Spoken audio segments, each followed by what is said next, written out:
to NEK-TV Rocks, and my guest today is Stafford, who is a local artist.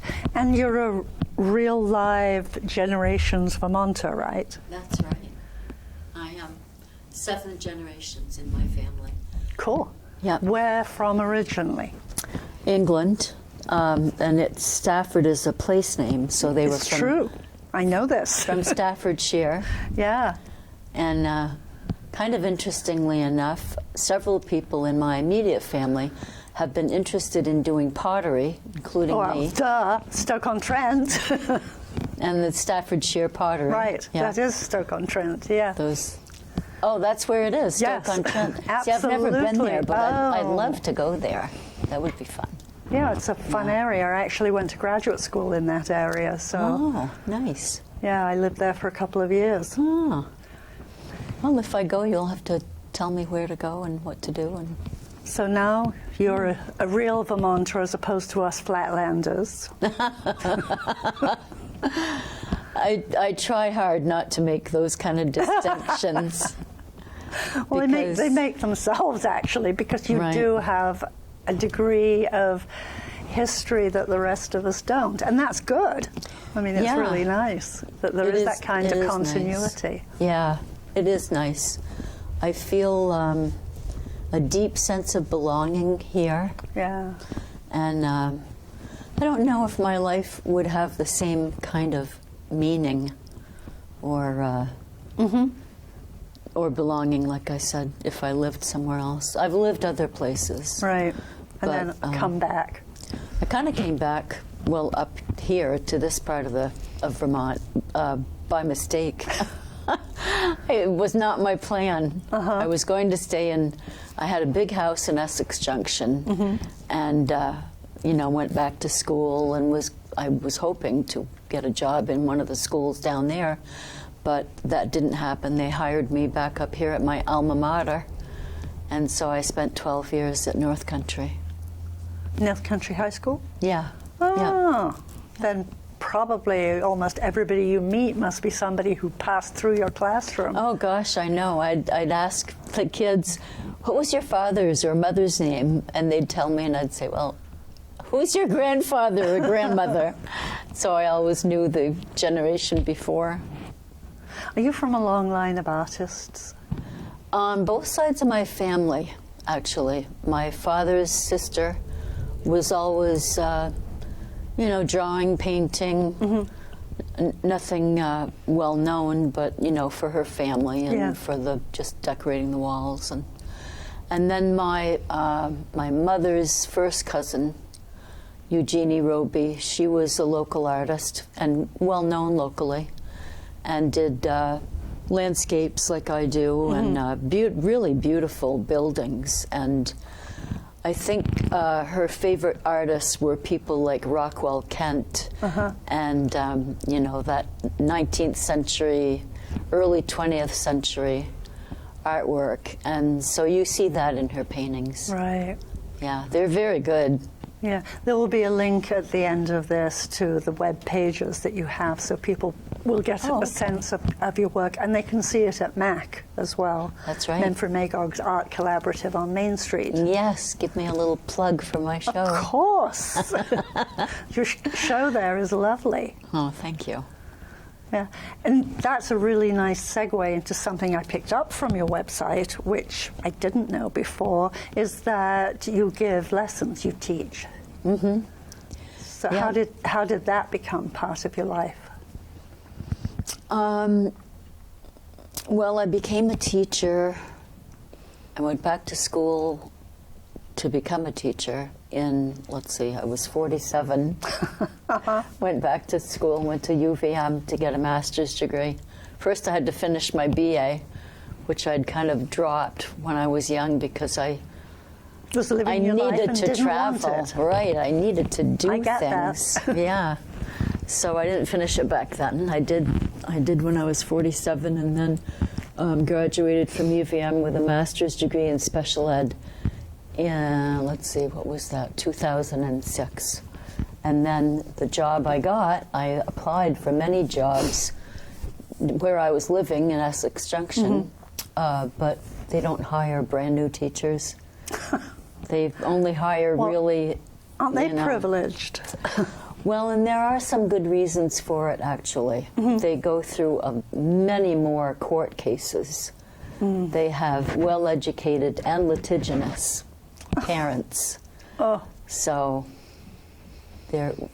I worked student teaching at CVU, and we had 3 court cases in 1 year, and one that I had to go to court and testify in.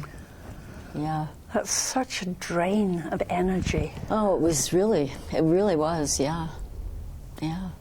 So you came back here for a little sanity and an opportunity to do what you were now trained to do. What made you pick special ed?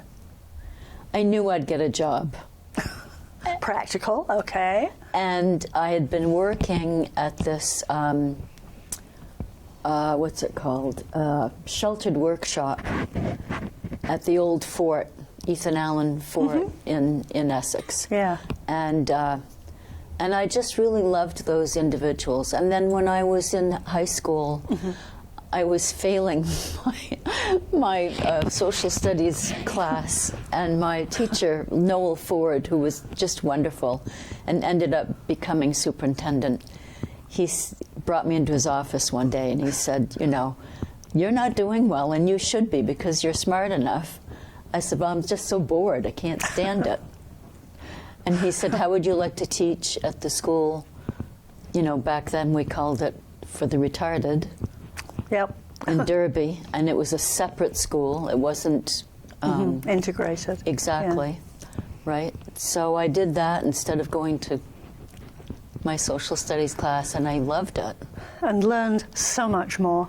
So much more. And my supervising teacher there was a wonderful, wonderful woman who were kind of related, Muriel O'Gorman. And I think she saw that I was really interested in those kids. And I did some artwork with them, which was a lot of fun for both of us. And I just really enjoyed them. I really liked them. So that was always there. And then when I decided, after working for a year at the sheltered workshop at the fort, I decided that that was something I could do, because I'd had my own business for 14 years making signs in the area. But then, you know, that was 1990? I think 1990. Yeah. And the economy took another downturn, and I just couldn't deal with it to go through that again. Right. Yeah. No, it wasn't that late. It was like 2000, yeah, maybe 99. Yeah. Anyway, the economy was in bad shape, and, you know, a little sign business like mine, you know, was, I would suffer a lot. So I thought, you know, I just can't do this anymore. So I decided to go back to school.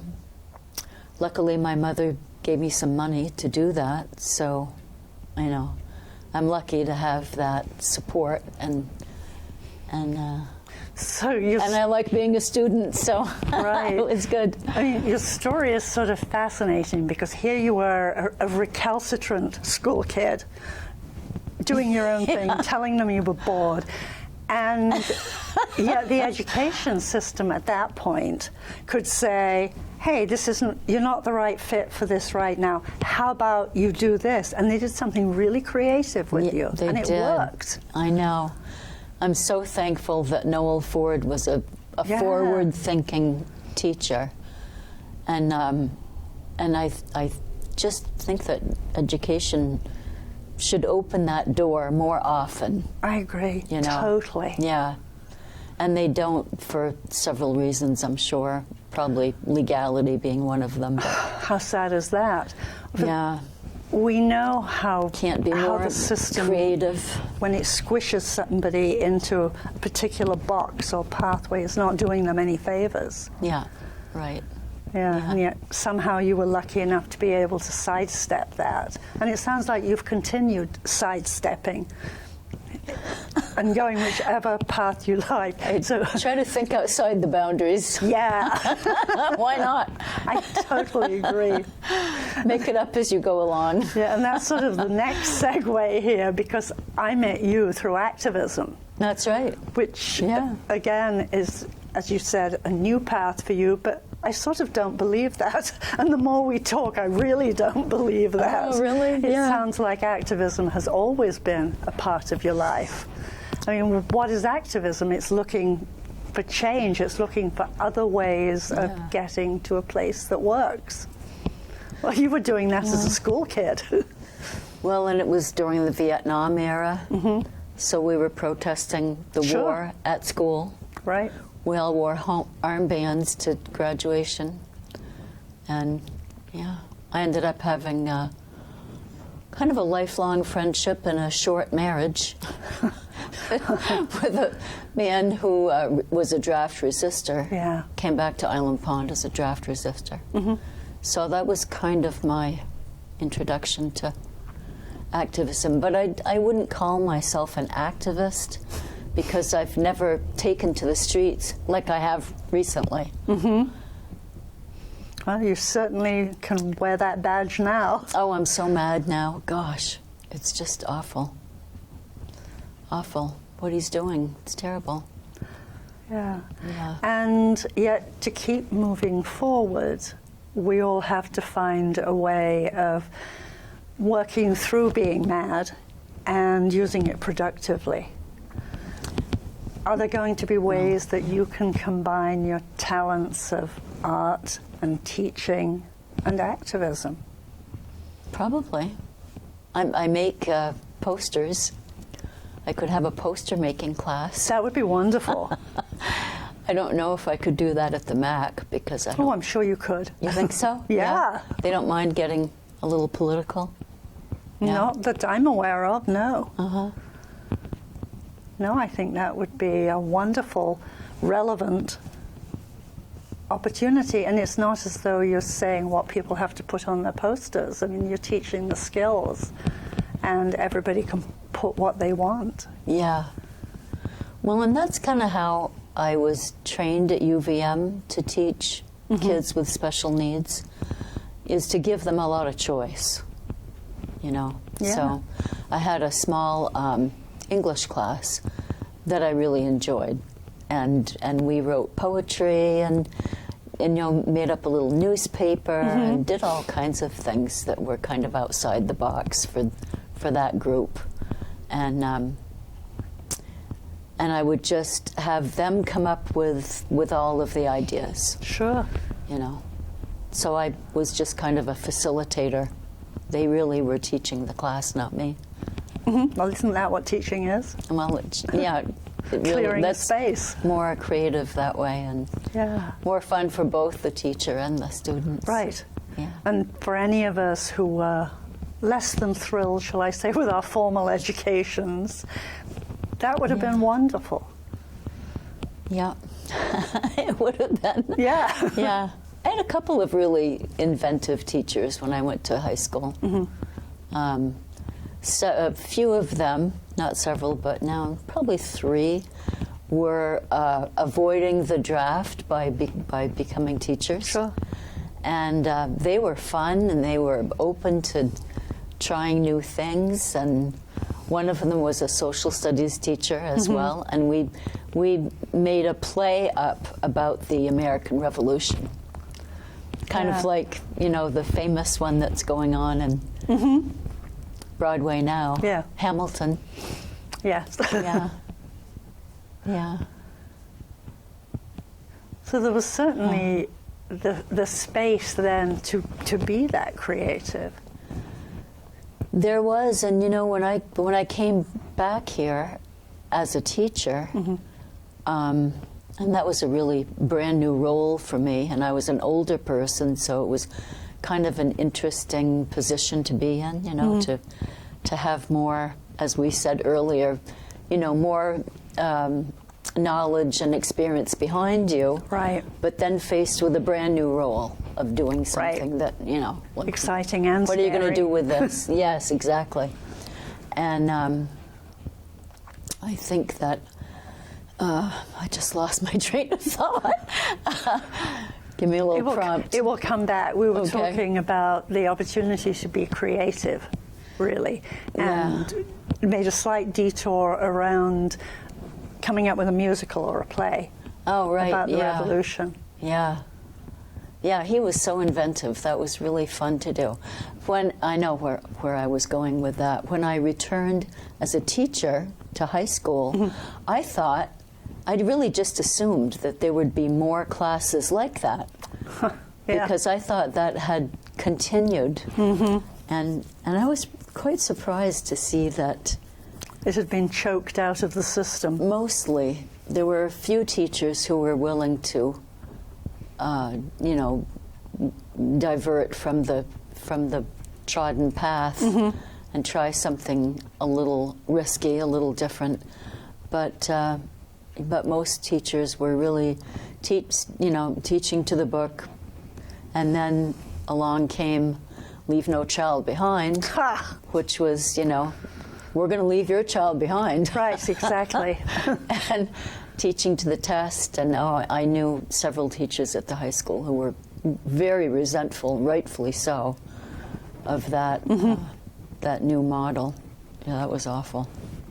Yeah, it's strange how you have something that seems to be working, or parts of it are working, and instead of looking for what's really working and how can we improve on that, Right. somehow there's a belief that if we just shut stuff down and limit it and stop creativity and energy and teach just according to whatever the track is, that will work. But it doesn't, and obviously it doesn't. Yeah.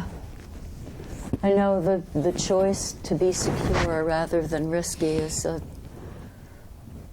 mean, if there's one thing that we're learning now, it's that there is no security. Yeah, well, there you go. And maybe that's a good lesson. Yeah. Personally, it's not one we enjoy along the way, but there is a benefit from that. Because how else can we be creative? How else can we move forward and do things that can benefit everybody? Unless we, quote, take risks or explore. I think I prefer explore as opposed to risk-taking, because there's something that's sort of scary and negative about that. Right. As opposed to if I'm exploring, I'm looking at things in a whole new way, and we might find something wonderful here. Absolutely. Isn't that what artists do? Hopefully, yeah. Yeah. That's what I think it's mostly about.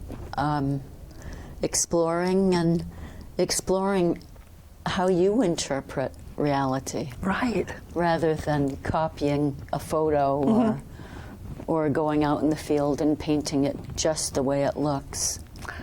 And painting in just the way it looks, or just the way you've looked at it for decades. Yeah. As opposed to looking at it from somewhere else. I mean, one of the interesting things to me about travel is you have a different perspective. So wherever we stand on the circle of life, the view is different. And obviously, I'm a flatlander and a foreigner. So sometimes I hear stories of history, and I think, that was my lived experience, and it wasn't like that. Because I stood on a different part of that circle. Yeah. Well, that's true for everybody. That's true. Well, yeah, that's true. And that's where artists have these wonderful opportunities to do things differently. And then have other people say, wow, I never looked at it like that before. And some people can say that, but most people say, that doesn't look like what I think it looks like. It really depends on the viewer's ability to kind of leave the security of their vision and say, oh, just what you just said, that's interesting. I've never really looked at it that way before. Yes, it's if I make music, I have to stay exactly within this genre. I can't step from that. Otherwise, I'll be treated like Bob Dylan was when he went electric. Yeah. Oh my God, the sky is falling. Well, that's crazy. Yeah. We all have to be able to explore. I agree. And how do I know topic. that? Yeah, isn't it fun? It is, how do I know great. if a color doesn't work on me if I don't try it on? Yeah, exactly. How do I know if I like garam masala? Right. If I don't try it, you know? Right, and try it in different ways. Yes, right. I love trying different things, new things. Yeah. I think just being open to surprise. Mm-hmm. You know? And this idea of people sticking to what is secure, it's such a, they're just giving up so much. It's a trap. Yeah, it's a trap, and it's sad because they're missing out on the wonderful surprises that are in store in this life. Right. You know? I mean, just taking a step outside of your normal existence. Yeah, there's some part of that that's a little scary, but isn't a bit of fear part of excitement? Yes. Yeah. Absolutely. You have to have a little bit of fear in there. You know, it's okay. Yeah. I think if you're trying something new, there should be that edge of fear/excitement. Yeah. That's what gets you moving forward. I think so, yeah. And anybody who is really into any sports activity, skiers, when they're standing at the top of the slope, looking down and seeing where they're racing, Yeah. there's that mix of both excitement and fear. I think so, yeah, definitely. But then I think maybe also there has to be an element of confidence. Yes. Right. I can do this. I mean, this will not end up with me falling in a big lump and breaking bones. Oh, I'm not so sure about that. But I mean, haven't you done things where you had no way of knowing if you did have the expertise to be able to navigate that? oh yeah, And haven't you wound up in a heap? Sometimes I have. yeah. But I didn't start out with that thought. I didn't start out fearing that. No, exactly. Right. Yeah. I think I started out thinking, not that this is going to be, you know, Right. you know, not flippantly that way, but just, you know, more taking the positive view Right. that this is going to be fine. I'll be fine. It will be do fine. I'll this. get to the bottom. Yeah. I didn't Yeah. say I would get to the bottom standing up, but I'll get to the bottom. Right. Or not in the sled that they send up if you have fallen, Right, broken bones. exactly. I mean, I Right. love watching kids snowboarding Yeah. because they just fly. And it would be nice to still have that degree of confidence. Yeah. Because most of us bounce less gracefully than they do. Oh yeah, I know. But it's pretty impressive. Yeah. Yeah, some things have changed. I think, you know, as you get older, you have to be, in a way, a little more. It's not that you lose confidence. It's just that you're a little more careful about Yes. not breaking bones. Well, I try to be, but it doesn't always work. You do that wild thing, jumping in the freezing water. Well, right. I don't think I could do that. You never know. Oh God! Come with us. Yeah, right. But there again, when you do that or any other sport, there's that edge of excitement and the edge of fear. You know, things can happen, and Yeah. but then there's that endorphin release when you've done it. Yeah. Yeah, I know. Yeah. I think when artists first start, you know, practicing artwork, and there's a fear of the unknown, a fear of failure, a fear of, oh, you know, I'm going to do this, and it's going to be awful, or, you know, it's not going to be successful. I see that in my students. They always are like, you know, tentatively putting the brush to the paper. Right. And that is definitely a fear, kind of a different kind of fear of the unknown. And, yeah. I mean, we fear criticism. We fear not being good enough. Oh, absolutely. Yeah. And you have an opportunity to work with that. Where do you teach now? In my studio. Yeah. And that's in Morgan? Yeah. Yeah. I have a big garage, 2-bay garage. And when I first bought the place, I looked at that garage and I thought, it's bigger than the house. What? I'm going to do something with that. And it worked out. So when I retired from teaching, I took half of the garage and made that 1 bay. It's like 11 by 22. So it's a nice shape because all the inside wall, I can hang paintings on that wall. And that's very useful to really to look at something in process, to look at it when it's done, and you know, to really spend some time with it and make some decisions for the next one, you know, and see, well, you know, this little rabbit hole that I dove down here, you know, that was really good. That really worked out, or it didn't, you know, whatever. Do you teach all ages? Right now, I only teach adults. I think it would be really, I like older people, you know, in their 80s, older people. Older than us, you mean? Yeah, yeah. Barely, but older. I know, right? Creeping up there every moment. Right. And I always did. I always liked older people. Yeah. I think it's because when I was a little kid, my grandmother came to live with us, and so I spent a lot of time with her, and she'd take me visiting her older friends. Right. And some of them were ill, you know, so we would go and visit all these different old people in different stages of life and health. And it kind of fascinated me. Yeah. Yeah. So how do people find out about your classes?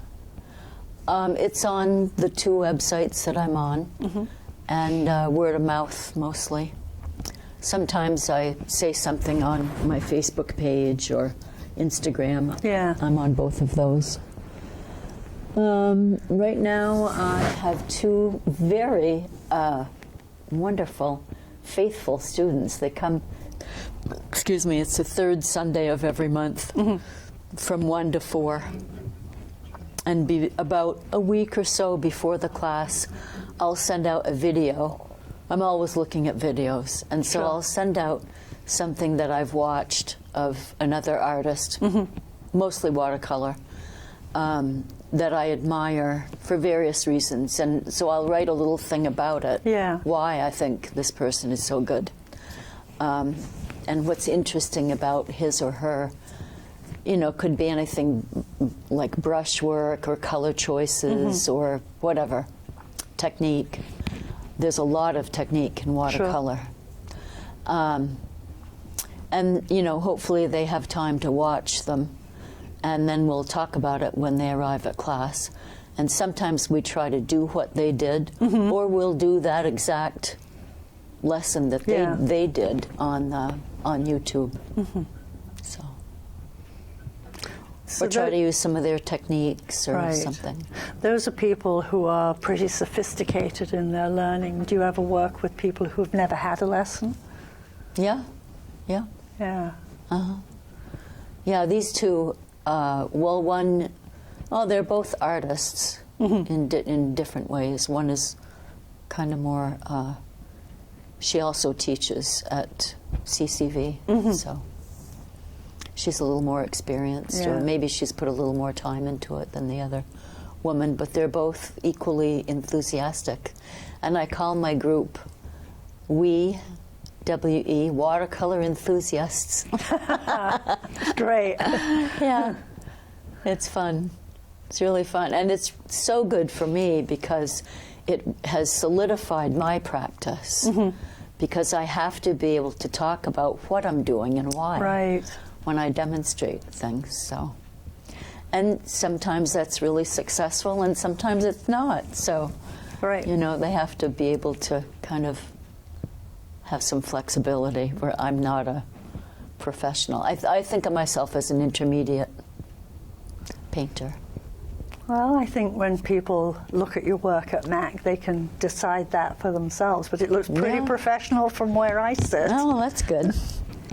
Well, I have spent a lot of time doing it since I retired in 2018. So the 7 years. Yeah. Yeah. And I started doing it the last 2 years that I was working. I just made a decision one day that I needed to feel more confident as an artist, and to do that you spend more time doing it. Right. It's really what it is. Yeah. You just have to do it more. We have some amazing artists up here. I think so. Yeah, I mean, for a geographically isolated and small area, relatively speaking, the number of people who paint is pretty high. Maybe that's why. Maybe, yes, but you know, There's nothing else to do. No, I think it's more than that, because there's plenty of other choices of artistic expression. But for skilled painters, there are a lot, which is very cool. Oh, it's great. Yeah, it's good for me. Yeah. Yeah, it certainly means that for those who think that we're isolated living up here, we're not. Not as much as we think, anyway. Probably. Right, well, yeah. Yeah. For better or for worse. Yeah. Yeah. We are about out of time. Oh. Told you it Wow. went fast. That did go fast, yeah. And at the end of this, there will be your information listed. So if people are interested in contacting you, they can do that through either of those sites, I assume. Yes, And that right. you'd be really open to that. Oh, totally. And Yeah. I love your idea of teaching a poster class. Oh, yeah. Wouldn't that be fun? Yeah. Yeah. It Yeah. would. Have to get probably just some big tubes of acrylic. Yeah. Yeah, Yeah. great idea. Because, you know, you've seen some of the ones I've made. I have. Yeah. They're great. Thank you for coming, and we'll probably Thank do you. something with this again in the future. Oh, great. Thank you very much. Thank you.